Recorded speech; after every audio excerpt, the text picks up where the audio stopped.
Good morning again.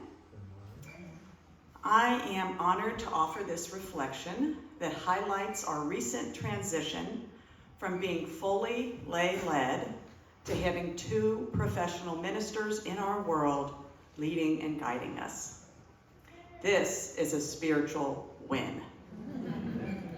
But first I want to make the disclaimer that these are my thoughts and they do not reflect the Unitarian Universalists of San Mateo.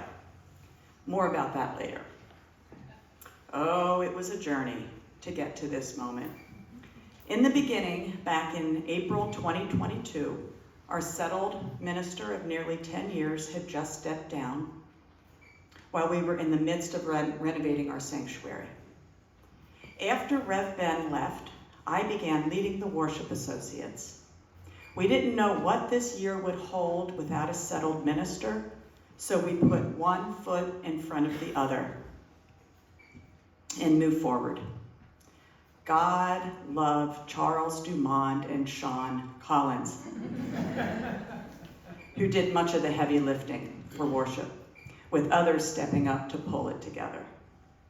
Then last year at this time, the winter season was upon us, and our temporary worship space in Beck Hall continued to fill up. Am I breathing into this funny? Continued to fill up on Sunday mornings. We decorated, congregants who had left began returning, and visitors stayed. We had a good vibe going on. Plans were being made to rent Temple Bethel for our Christmas Eve service because we couldn't fit in Beck Hall. And Sean Collins agreed to be the worship associate. We were on a roll. As we moved into the new year, we seemed to have a spring in our step. With a handful of dedicated worship associate, the growing choir, our connection staff member, Jack Brennan, in the pulpit, lending us her humor and helping us connect, and with guest ministers lined up for the rest of the year, we had a newfound agency. The relationship between the worship team, staff, and the larger congregation came together and made something happen that was truly magical. With all of that said, for me, something was still missing. It felt like the service elements were pieces of a puzzle, and we did a very good job of putting them together. But something wasn't quite right. Today, as we bask in our beautiful new sanctuary with amazing professional ministers, I am becoming more aware of the importance of not just paying attention to the individual elements of worship, but also attending to the connections between the parts that make up the whole. For example, as a worship associate working with Rev Tovis, I have witnessed how small changes in timing can make the service flow with more ease, or how making space for silence at the right moment can evoke reverence.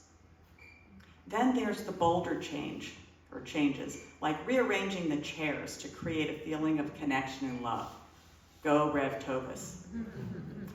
These are the things that can elevate a worship service from a decently completed puzzle to a spiritual experience. Now with our professional ministry team, we're examining our existing systems and creating new ones. And that means change. Just like the family systems theory, it turns out congregational systems theory is also a thing. Maybe that's why I felt the need to leave a disclaimer at the beginning of the service. I'm just speaking for myself. I'm proud that we made our way back into the sanctuary and are adjusting to new styles of worship that are different than what we're used to. For me, the completed puzzle each Sunday is richer, more nuanced, and uniquely us.